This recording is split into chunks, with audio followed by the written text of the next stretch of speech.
Moses spoke to all Israel across the Jordan in the wilderness, in the Arabah opposite Suf, between Paran and Tophel, Laban, Hazeroth, and Sahab. It is an 11-day journey from Horeb to Kadesh Barnea by way of Mount Seir.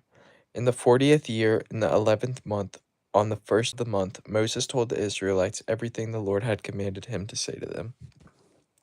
This was after he defeated Sihon, king of the Amorites, who lived in Heshbon, and Og, king of Bashan, who lived in Ashtaroth at Edrei. Across the Jordan in the land of Moab, Moses began to explain this law, saying, "The Lord our God spoke to us at Horeb. You have stayed at this mountain long enough. Resume your journey and go to the hill country of the Amorites and their neighbors in the Arabah, the hill country, the Judean foothills, the Negev, and the seacoast, to the land of the Canaanites and to Lebanon, as far as the Euphrates River. See, I have set the land before you. Enter and take possession of the land the Lord swore to give your fathers, Abraham, Isaac, and Jacob, and their future descendants. I said to you at that time, I can't bear the responsibility for you on my own. The Lord your God has so multiplied you that today you are as numerous as the stars of the sky. May Yahweh, the God of your fathers, increase you 1,000 times more and bless you as he promised you. But how can I bear your troubles, burdens, and disputes by myself? Appoint for yourselves wise, understanding, and respected men from each of your tribes, and I will make them your leaders." You replied to me, "What you propose to do is good." So I took the leaders of your tribes, wise and respected men, and set them over you as leaders, officials for thousands, hundreds, fifties, and tens, and officers for your tribes. I commanded your judges at that time, hear the cases between your brothers, and judge rightly between a man and his brother or a foreign resident. Do not show partiality when deciding a case. Listen to small and great alike. Do not be intimidated by anyone, for judgment belongs to God. Bring me any case too difficult for you, and I will hear you. I will hear it. At that time I commanded you about all the things you were to do. We then set out from Horeb and went across all the great and terrible wilderness you saw on the way to the hill country of the Amorites, just as the Lord our God had commanded us. When we reached Kadesh Barnea, I said to you, "You have reached the hill country of the Amorites, which the Lord our God is giving us. See, the Lord your God has set the land before you. Go up and take possession of it as Yahweh, the God of your fathers, has told you. Do not be afraid or discouraged." Then all of you approached me and said, "Let's send men ahead of us, so that they may explore the land for us and bring us back a report about the route we should go up and the cities we will come to." The plan seemed good to me, so I selected 12 men from among you, one man for each tribe.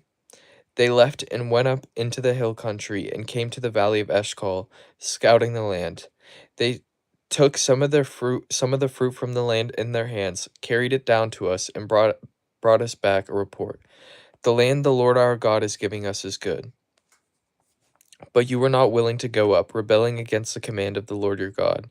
You grumbled in your tents and said, "The Lord brought us out of the land of Egypt to deliver us into the hands of the Amorites so they would destroy us, because he hated us.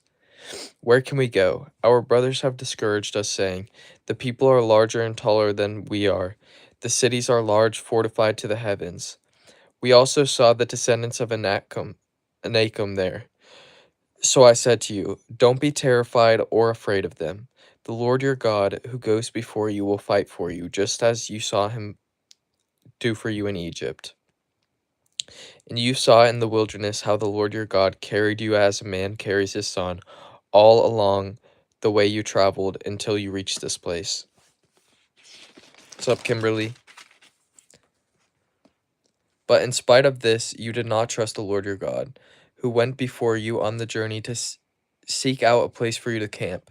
He went in the fire by night and in the rain cloud and in the cloud by day to guide you on the road where you were to travel. When the Lord heard your words, he grew angry. He grew angry and swore an oath.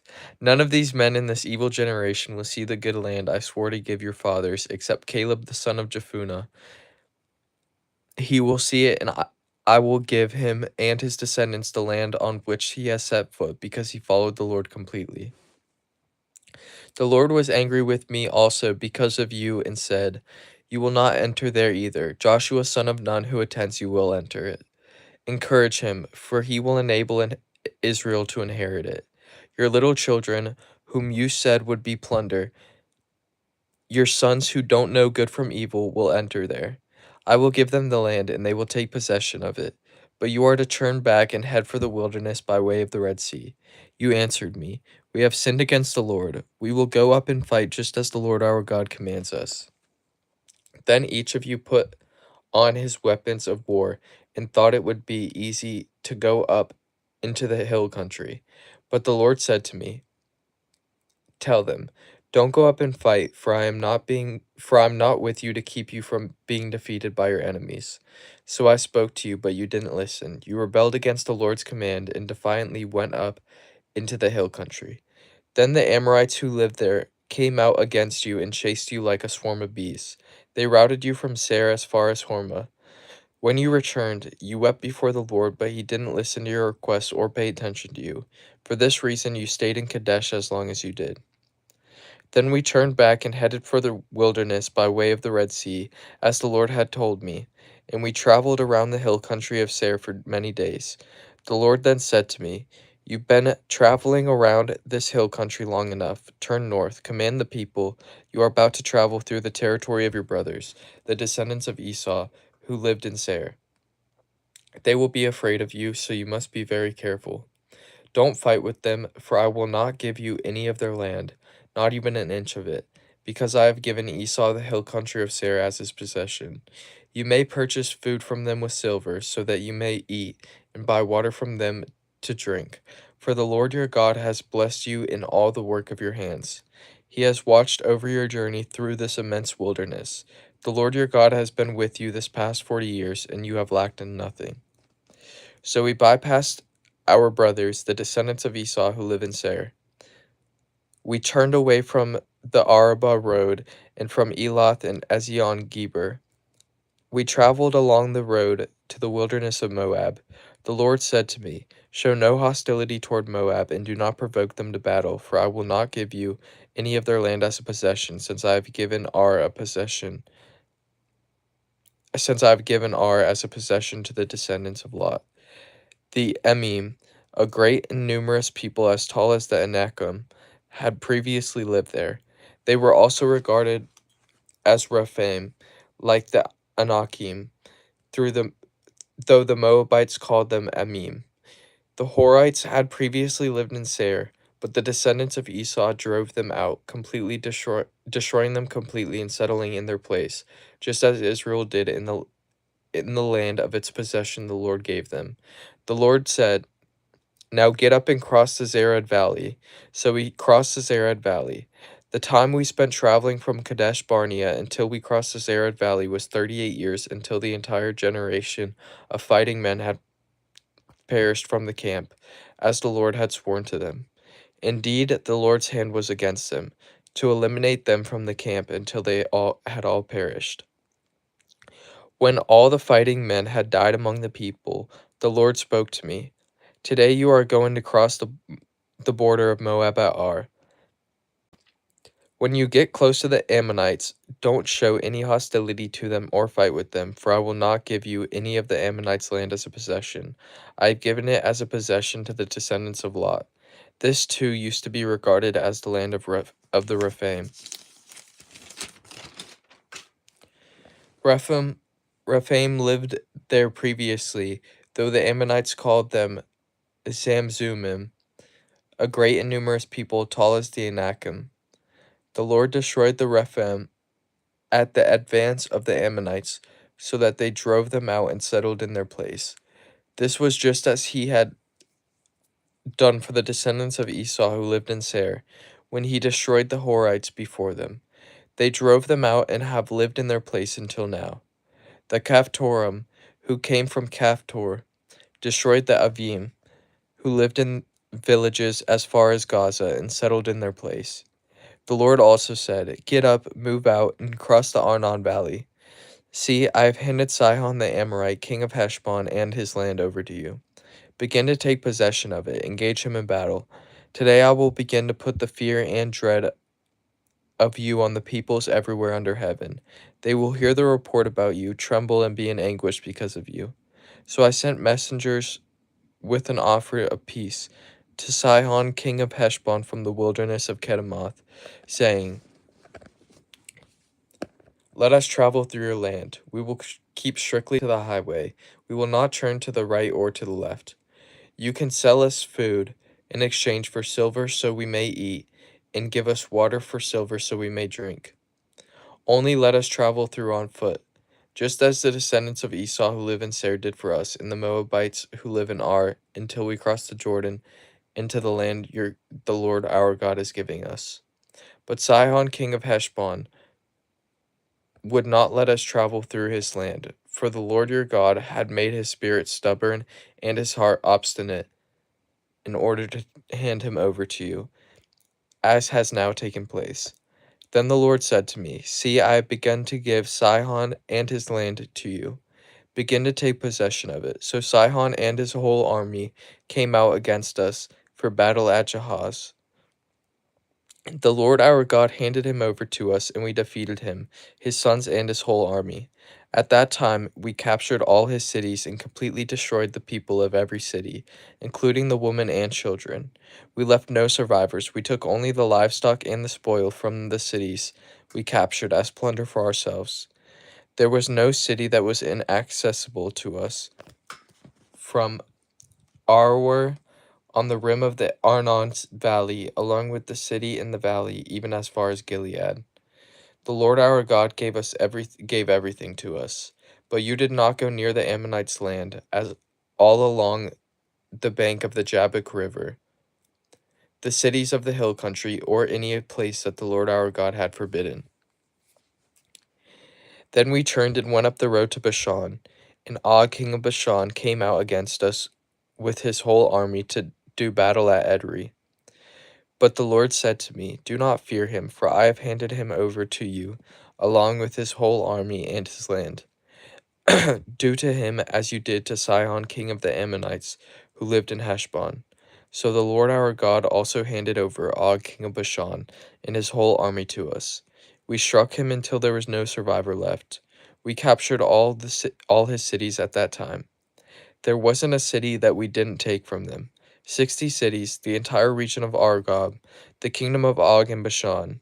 All these were fortified with high walls, gates, and bars, besides a large number of rural villages. We completely destroyed them, as we had done to Sihon, king of Heshbon, destroying the men, women, and children of every city. But we took all the livestock, inputs, and the spoil from the cities as plunder for ourselves. At that time we took the land from the two Amorite kings across the Jordan, from the Arnon valley as far as Mount Hermon, which the Sidonians call Sirion, but the Amorites call Senir. All the cities of the plateau, Gilead and Bashan, as far as Salika and Edrei, cities of Og's kingdom in Bashan. Only Og, king of Bashan, was left of the remnant of the Rephaim. His bed was made of iron. Isn't it Rabbah of the Ammonites? It is 13 feet, 6 inches long, and 6 feet wide by a standard measure. At that time we took possession of this land. I gave to the Reubenites and Gadites the area extending from Aroer by the Arnon Valley, and half the hill country of Gilead, along with its cities. I gave to half the tribe of Manasseh the rest of Gilead and all Bashan, the kingdom of Og, the entire region of Argob, the whole territory of Bashan, which used to be called the land of the Rephaim. Jair, a descendant of Manasseh, took over the region of Argob as far as the border of the Geshurites and Maacathites. He called Bashan by his own name, Jair's village as it is today. I give Gilead to Machir, and I give to the Reubenites and Gadites the area extending from Gilead to the Arnon Valley. The middle of the valley was the border, and up to the Jabbok River, the border of the Ammonites. The Arabah and Jordan are also borders from Chinnereth as far as the Sea of Arabath, the Dead Sea under the slopes of Pisgah on the east. I commanded you at that time. The Lord your God has given you this land to possess. All your fighting men will cross over in battle formation ahead of your brothers the Israelites, but your wife's children, young children, and livestock, I know that you have a lot of livestock, will remain in the cities I have given you until the Lord gives rest to your brothers, as he has to you. And they also take possession of the land the Lord your God is giving them across the Jordan. Then each of you may return to his possession that I have given you. I commanded Joshua at that time, your own eyes have seen everything the Lord your God has done to these two kings. The Lord will do the same to all the kingdoms you are about to enter. Don't be afraid of them, for the Lord your God fights for you. At that time I begged the Lord, Lord God, you have begun to show your greatness and power to your servant. For what God is there in heaven or on earth who can perform deeds and mighty acts like yours? Please let me cross over and see the beautiful land on the other side of the Jordan, that good hill country and Lebanon. But the Lord was angry with me on account of you and would not listen to me.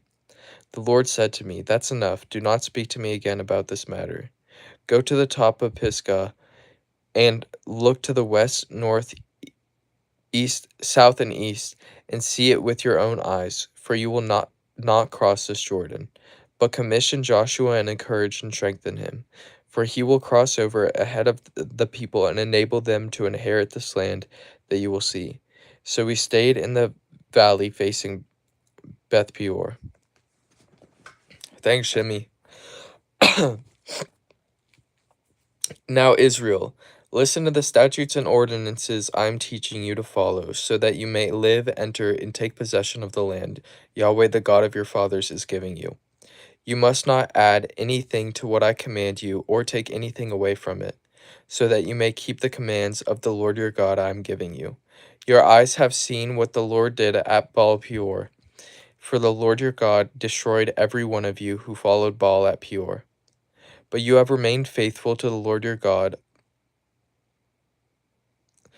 But you who have remained faithful to the Lord your God are all alive today. Look, I have taught you statutes and ordinances as the Lord my God has commanded me, so that you may follow them in the land you are entering to possess. Carefully follow them, for this will show your wisdom and understanding in the eyes of the peoples. When they hear about all these statutes, they will say, This great nation is indeed a wise and understanding people. For what great nation is there that has a God near to it, as the Lord our God is to us whenever we call to him? And what great nation has righteous statutes and ordinances like this entire law I set before you today? Only be on your guard and diligently watch yourselves, so that you don't forget the things your eyes have seen, and so that they don't slip from your mind as long as you live. Teach them to your children and your grandchildren. The day you stood before the Lord your God at Horeb, the Lord said to me, Assemble the people before me, and I will let them hear my words, so that they may learn to fear me all the days they live on the earth, and may instruct their children. You came near and stood at the base of the mountain, a mountain blazing with fire into the heavens and enveloped in a dense black cloud. Then the Lord spoke to you from the fire. You kept hearing the sound of these words, but didn't see a form. There was only a voice. He declared his covenant to you. He commanded you to follow the 10 Commandments, which he wrote on the 2 stone tablets. At that time the Lord commanded me to teach you statutes and ordinances for you to follow in the land you are about to cross into and possess. For your own good, be extremely careful, because you did not see any form on the day the Lord spoke to you out of the fire at Horeb, not to act corruptly and make an idol for yourselves in the shape of any figure, a male or female form, or the form of any beast of the earth, any winged creature that flies in the sky, any creature that crawls on the ground, or any fish in the waters under the earth. When you look to the heavens and see the sun, moon, and stars, all the array of heaven, do not be led astray to bow down and worship them. The Lord your God has provided them for all people everywhere under heaven. But the Lord selected you and brought you out of Egypt's iron furnace to be a people for his inheritance, as you are today. The Lord was angry with me on your account. He swore that I would not cross the Jordan and enter the good land the Lord your God is giving you as an inheritance. I won't be crossing the Jordan because I am going to die in this land, but you are about to cross over and take possession of this land. Be careful not to forget the covenant of the Lord your God that he made with you, and make an idol for yourselves in the shape of anything he has forbidden you. For the Lord your God is a consuming fire, a jealous God. When you have children and grandchildren and have been in the land a long time, and if you act corruptly, make an idol in the form of anything, and do what is evil in the sight of the Lord your God, provoking him to anger, I call heaven and earth as witnesses against you today that you will quickly perish from the land you are about to cross the Jordan to possess. You will not live long there, but you will certainly be destroyed. The Lord will scatter you among the peoples, and you will be reduced to a few survivors among the nations where the Lord your God will drive you. There you will worship man-made gods of wood and stone, which cannot see, hear, eat, or smell. But from there you will search for the Lord your God, and you will find him when you seek him with all your heart and all your soul. When you are in distress and all these things have happened to you, you will return to the Lord your God in the later days and obey him. He will not leave you, destroy you, or forget the covenant with your fathers that he swore to them by oath, because the Lord your God is a compassionate God. Indeed, ask about the earlier days that precede you, from the day God created man on the earth, and from one end of the heavens to the other. Has anything like this great event ever happened, or has anything like it been heard of? Has a people heard God's voice speaking from the fire as you have and lived? Or has God attempted to go and take a nation as his own out of another nation by trials, signs, wonders, and war, by a strong hand and an outstretched arm, by great terrors as the Lord your God did for you in Egypt before your eyes? You were shown these things so that you would know that the Lord is God, there is no other besides him. He let you hear his voice from heaven to instruct you. He showed you his great fire on earth, and you heard his words from the fire. Because he loved your fathers, he chose their descendants after them, and brought you out of Egypt by his presence and great power, to drive out before you nations greater and stronger than you, and to bring you in and give you their land as an inheritance, as is now taking place. Today, recognize and keep in mind that the Lord is God in heaven above and on earth below. There is no other. Keep his statutes and commands, which I am giving you today, so that you and your children may after you may prosper, and so that you may live long in the land the Lord your God is giving you for all time. Then Moses set apart 3 cities across the Jordan to the east. Someone could flee there who committed manslaughter, killing his neighbor accidentally without previously hating him. He could flee to one of these cities and stay alive. Bezer in the wilderness on the plateau land belonging to the Reubenites. Ramoth in Gilead belonging to the Gadites, or Golan in Bashan belonging to the Manassites. This is the law Moses gave the Israelites. These are the decrees, statutes, and ordinances Moses proclaimed to them after they came out of Egypt, across the Jordan in the valley facing Beth Peor, in the land of Sihon, king of the Amorites. He lived in Heshbon, and Moses and the Israelites defeated him after they came out of Egypt.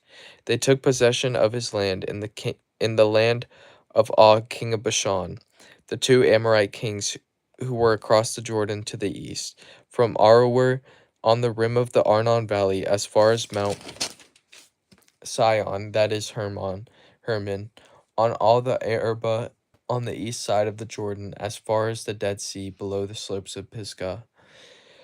Thank you guys for tuning in. That was Nate. That was Deuteronomy chapters from the beginning of the book to chapter 5. Thank you. All right, you guys have a good night. Peace out.